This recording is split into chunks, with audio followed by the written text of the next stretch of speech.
नमस्कार दोस्तों, साहित्यिक कहानियों के इस चैनल कहानियां जिंदगी की पर मैं शैली नारायण आप सभी साहित्य प्रेमियों का तहे दिल से स्वागत करती हूँ। और आज आप सबके सामने लेकर आई हूँ हिंदी साहित्य के महानतम रचनाकार मुंशी प्रेमचंद जी द्वारा रचित एक छोटी सी कहानी कश्मीरी सेब को लेकर। आगे बढ़ने से पहले आप सभी से हमेशा की तरह आग्रह है कि अगर चैनल पर पहली बार आए हो या अब तक ना किया हो तो चैनल को सब्सक्राइब जरूर करें। आइए कहानी को सुनते हैं।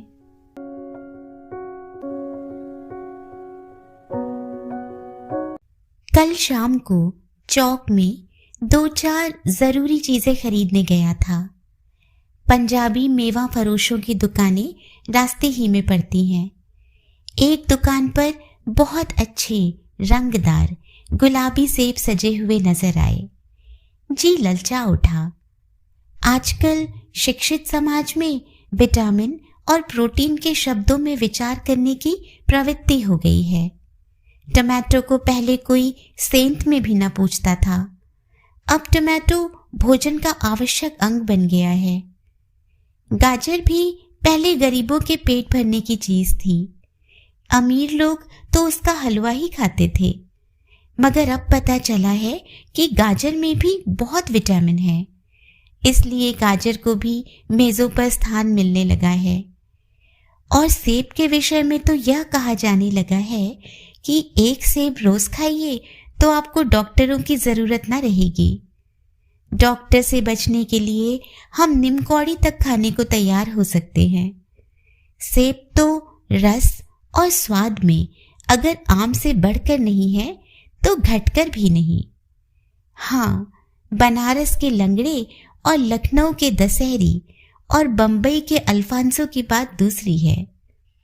उनके टक्कर का फल तो संसार में दूसरा नहीं है, मगर उनमें विटामिन और प्रोटीन है या नहीं, है तो काफी है या नहीं, इन विषयों पर अभी किसी पश्चिमी डॉक्टर की व्यवस्था देखने में नहीं आई। सेब को यह व्यवस्था मिल चुकी है। अब वह केवल स्वाद की चीज नहीं है, उसमें गुण भी है।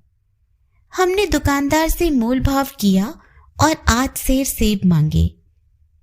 दुकानदार ने कहा, बाबूजी बड़े मजेदार सेब आए हैं, खास कश्मीर के, आप ले जाएं, खाकर तबीयत खुश हो जाएगी। मैंने रुमाल निकालकर उसे देते हुए कहा, चुन चुन कर रखना। दुकानदार ने तराजू उठाई और अपने नौकर से बोला, लौंडे 8 सेर कश्मीरी सेब निकाल ला, चुन कर लाना। लौंडा 4 सेब लाया। दुकानदार ने तौला, एक लिफाफे में उन्हें रखा और रुमाल में बांधकर मुझे दे दिया। मैंने 4 आने उसके हाथ में रखे। घर आकर लिफाफा ज्यों का त्यों रख दिया। रात को सेब या कोई दूसरा फल खाने का कायदा नहीं है। फल खाने का समय तो प्रातः काल है। आज सुबह मुंह हाथ धोकर जो नाश्ता करने के लिए एक सेब निकाला तो सड़ा हुआ था। 1 रुपए के आकार का छिलका गल गया था। समझा रात को दुकानदार ने देखा ना होगा। दूसरा निकाला, मगर यह आधा सड़ा हुआ था। अब संदेह हुआ, दुकानदार ने मुझे धोखा तो नहीं दिया है। तीसरा सेब निकाला, यह सड़ा तो न था, मगर एक तरफ दबकर बिल्कुल पिचक गया था। चौथा देखा, वह यूं तो बेदाग था, मगर उनमें एक काला सुराख था, जैसा अक्सर बेरों में होता है। काटा तो भीतर वैसे ही धब्बे जैसे किड़हे बेर में होते हैं। एक सेब भी खाने लायक नहीं। 4 आने पैसे का इतना गम ना हुआ जितना समाज के इस चारित्रिक पतन का। दुकानदार ने जानबूझकर मेरे साथ धोखेबाजी का व्यवहार किया। एक सेब सड़ा हुआ होता तो मैं उसको क्षमा के योग्य समझता, सोचता उसकी निगाह न पड़ी होगी, मगर 4 के चारों खराब निकल जाएं, यह तो साफ धोखा है। मगर इस धोखे में मेरा भी सहयोग था। मेरा उसके हाथ में रुमाल रख देना मानो उसे धोखा देने की प्रेरणा थी। उसने भांप लिया कि यह महाशय अपनी आंखों से काम लेने वाले जीव नहीं है और ना इतने चौकस हैं कि घर से लौटाने आए। आदमी बेईमानी तभी करता है जब उसे अवसर मिलता है। बेईमानी का अवसर देना, चाहे वह अपने ढीलेपन से हो या सहज विश्वास से, बेईमानी में सहयोग देना है। पढ़े लिखे बाबुओं और कर्मचारियों पर तो अब कोई विश्वास नहीं करता। किसी थाने या कचहरी या म्युनिसिपैलिटी में चले जाइए, आपकी ऐसी दुर्गति होगी कि आप बड़ी से बड़ी हानि उठाकर भी उधर न जाएंगे।